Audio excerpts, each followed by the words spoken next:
Hello there, sports gamers. Welcome on back into the channel. I'm Brandon Satterwhite. San Diego Studios just held their gameplay feature premiere for MLB The Show 23. I gotta say, there's a lot of stuff that they talked about in this live stream. We're talking fielding changes, hitting changes, quirks changing, swing analysis changes, DH coming to Diamond Dynasty finally, the rule changes that are coming to MLB this season. There's a lot to go over in this feature premiere. Let's get into it.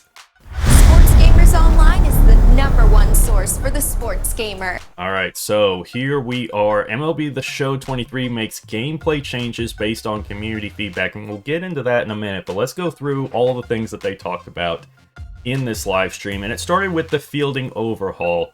And so this was the main point of emphasis, was they felt fielding was a bit too easy, and that sort of took away from some of the experience in MLB The Show 22, and I completely agree with that. And so one of the things that they wanted to do was, now the fielding rating for outfielders is going to affect how quickly they take off when going after a fly ball. So if you have someone with a low fielding rating, they're going to take off a lot slower than someone with a high fielding rating. Of course, if you have an outfielder with high speed, you might be able to make up for this and still be able to make the play. However, they also said that that fielding rating is going to determine what sort of animations you're going to get when making a throw from the outfield to the infield. So if you have someone with a low fielding rating, even if you do make the play and get the out, say you have a runner on third that's trying to tag up and go home, if your outfielder's fielding rating is low, it's going to take them longer to get that throw off and get the ball in to try to make a play on the runner. I think this is a great change. This is something that I wanted to see changed in MLB The Show for a while now. Especially the last few years, I felt like the outfielders had too much range and the field felt just too small. There was very few places where you could put a ball in order to get it to fall in the outfield. It felt like every time you hit it into the outfield, if it didn't get over the fence, the fielders were able to get there and get you out.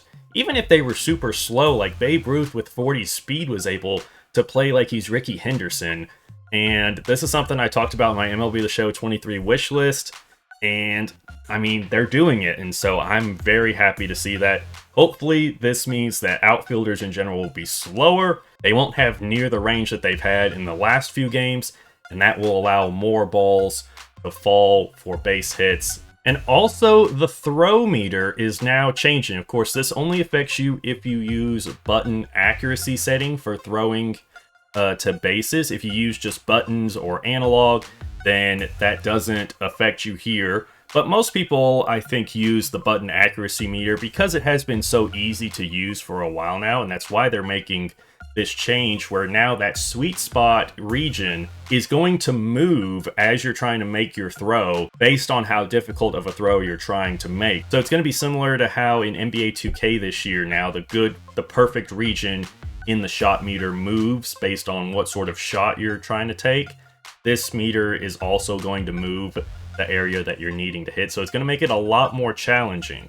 And of course, that green perfect region is dictated by the arm accuracy rating of whoever is trying to throw the ball. And I think another cool thing that they're doing is when you're throwing to first base specifically, even if you don't get it in this green region, if you hit it in the yellow and your first baseman has a high fielding rating, they'll be able to successfully dig that ball out of the dirt and still make the play. Of course, if you hit it in the red, it's going to be an error. You're going to throw it either way over their head or way to one side or the other. But you can still have a little bit of margin for error depending on the fielding of who you're throwing to. I like that touch a lot. So now fielding at first base actually means something. That's a strategy that players are going to have to use. If you're not that good at this throwing meter, maybe you pass up, that power hitting first baseman that has, maybe 30 fielding for someone like Don Mattingly, who's more contact-based but has a high fielding of like 80 or so. So that's something I really like. Again, a thing that MLB The Show has been trying to do over the last few years is add more strategy into the game. Give players more reasons to try and change up their lineups and try different things so you don't have everyone just using the same cards all the time. And I think this is definitely going to do that. And I really like these changes to fielding. Of course, there's going to be a lot more errors, a lot more bad throws. And it's going to make things a lot more interesting, make things a lot more fun, I feel, especially in online. The quirks are also getting changed in MLB The Show 23. Passive quirks are completely gone from the game. I like this change. The passive quirks didn't do anything anyways. Of course, you had active and passive quirks in previous games, and those passive quirks, they were only there if you had a certain rating. For example, if you had, I think it was like 80 or above power, if you had a high power rating on a player, they got the bomber quirk. Well, that bomber quirk didn't do anything. It didn't affect your gameplay or your at-bats at all. It was just there to show people that you had a high power rating, but you could already see that if you looked at the player's rating, so there's really no point in it being there. I like that they're getting rid of that, and now the only quirks you're going to see are the ones that are actually going to affect your gameplay. We also have 4 brand new quirks that are coming into the game. You've got Pickoff Artist, which will help increase the success rate of pickoffs. Table Setter means the player will perform better when there's no runners on base. Bad Ball Hitter excels at hitting pitches outside the strike zone. And Break Outlier. I think that's going to be a big one because we currently have, regular outlier on pitchers, where as they tire throughout the game, they don't lose the speed on their fastball. They can still throw, 100, 102 mile an hour fastball. This is that, but now for breaking balls. So as a pitcher tires throughout a game, they might lose their velocity, but they'll still be able to throw those cutters, those sliders, those curveballs. And I think that's going to, again, lead to a lot of strategy. Do you want to be someone that's throwing 102 mile an hour late into games in the 7th, 8th inning? Or do you want to be someone that's still able to get people to chase a slider or chase a curveball in the dirt? Again, another good change, in my opinion, that is going to increase this strategy in MLB The Show. Now moving on to what I feel is probably the biggest change that they talked about in that entire stream today, and that is the clutch attribute changes. So in the past years, it was kind of vague about what clutch actually did. It seemed like it was sort of like, I think it's intangibles in NBA 2K and awareness in Madden, where it's basically just there to bump up someone's overall rating. But this year, we're finally knowing what it's doing, and it's going to be very important this year. So now, when you have runners in scoring position, for the batter, their batting clutch will now replace their contact rating. And for pitchers, the pitching clutch rating will now replace the hits per 9 rating. This means players with a high clutch rating are going to perform a lot better in those key RBI moments, and pitchers with a high pitching clutch moments are going to be able to come out of the pen and shut the door and not give up as many runs. Again, this is another way that I see them trying to add a bit of strategy here to team building and who you're going to put in your lineup and who you're going to keep in your bullpen. And this works for both Diamond Dynasty and franchise, in my opinion, because, it's the same thing. You're building your team. Who are you going to have on your roster? Who are you going to keep in your bullpen and such? And if you have a guy that has very high power, but low contact, but very high clutch, you're going to want them coming up when they're most likely to have runners on base. So probably around that 3, 4, 5 slot in the lineup. And then for guys with high contact but low clutch, you're going to want the exact opposite. You're going to want them hitting when they're not going to have guys in scoring position. Maybe a guy on first, but that's it. So you're going to want them either 1, 2 of the lineup, or maybe like lower like 6, 7, 8, 9. And then for pitchers, you could have that starter that has very low hits per 9, but has very high pitching clutch. So they might give up a lot of hits, but they don't give up a lot of runs. That sort of high whip but low ERA pitchers, which there are plenty of those. And then also for relievers, you'll have, guys with this high pitching clutch but low hits per 9 who are going to be great to come in when you need to get out of that bases loaded jam. Again, this is another way that I see them adding a bit more strategy. Of course, it takes a bit. You have to know that this is what's happening behind the scenes. And they do a good job with their new swing analysis of kind of showing you that, because here, now in the swing feedback, it shows the ratings that are affecting your swing. So you've got vision, you've got power, and when there isn't runners in scoring position, your contact will show up here. But when there is runners in scoring position, since clutch now replaces your contact, you're going to have your clutch rating showing up here. So that's going to be a lot better at letting people know what is affecting your swing, what is going into deciding whether or not you're getting a hit or not. And also, I think the swing analysis is going to be a lot better. Swing analysis has been broken for a few years now. We've seen where like two guys will be playing each other. One person sees one thing for the swing feedback, the other person sees something else. Hopefully that's not going to happen anymore. Again, we'll see for ourselves if this is actually working as they intended to this year. But what they'll have is the swing feedback, the timing feedback will come in real time.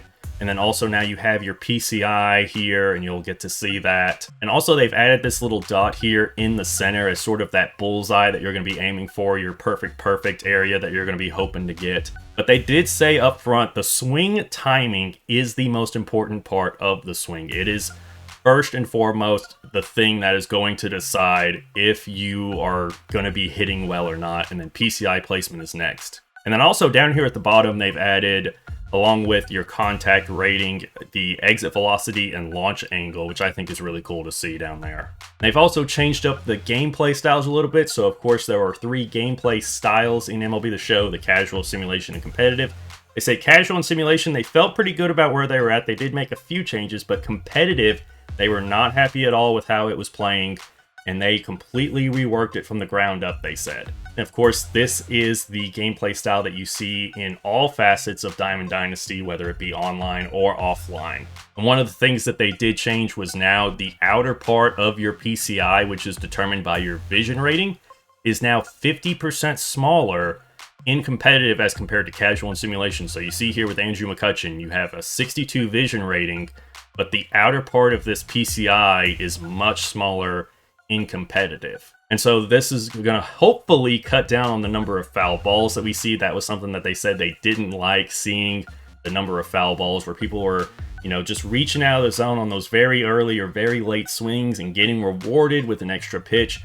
That shouldn't be happening. So hopefully that cuts down on the foul balls, and hopefully it also will cut down on those very early, very late swings getting rewarded. And it's going to be more about the user skill, because that's what competitive gameplay style is supposed to be. It's supposed to be showcasing the user's skill, and in 22 it just didn't do that. It was way too random.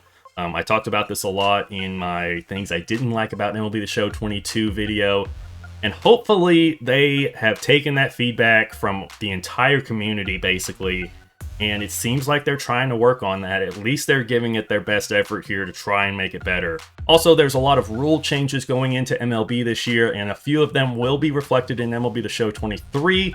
The main one is the restrictions on shifts. So now in MLB, as well as MLB The Show, you'll have to have all 4 infielders with their feet on the dirt, and you'll have to have 2 on each side of second base. Sadly, the pitch clock, it doesn't seem is going to be in MLB The Show, at least from how it sounded. They said they already have a pitch clock in their head-to-head online and offline modes, which is like the online version of Diamond Dynasty and Play Now and stuff like that. Of course, they didn't mention like franchise or Road to the Show, so there might still be a chance they add it in there.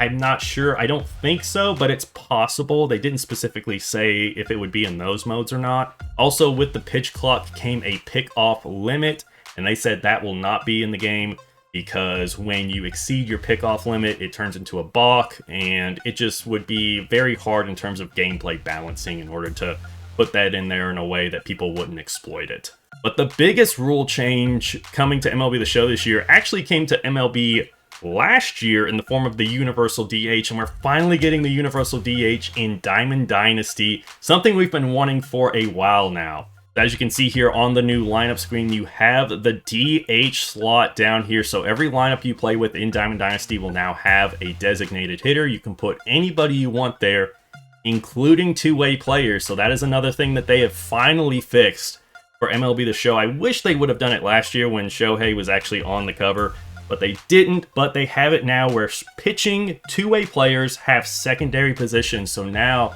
you can take Shohei Ohtani's live series card where he's a starting pitcher. You can either throw him in your rotation, you can play him in the outfield, or you can play him at DH wherever you want. And that's how it should be. And I'm so glad that we're finally going to be able to do that. So these are a lot of great changes in my mind. These are things that I've been wanting to come to MLB The Show for a while, as well as a lot of the community have really been pushing for basically all of these things. I'm very excited to see how they actually feel when we actually get our hands on the game. And thankfully, we don't have to wait too long for that, as tomorrow morning, the tech test for MLB The Show 23 will go live, so you will get to be able to play a portion of MLB The Show 23 for free for an entire week. Of course, we don't know exactly what's going to be in that tech test. I believe it'll be some sort of co-op, because they did also mention that ranked co-op mode would be coming, just like ranked seasons is in Diamond Dynasty, but they would now have a ranked co-op mode that would function pretty similarly to how ranked seasons does.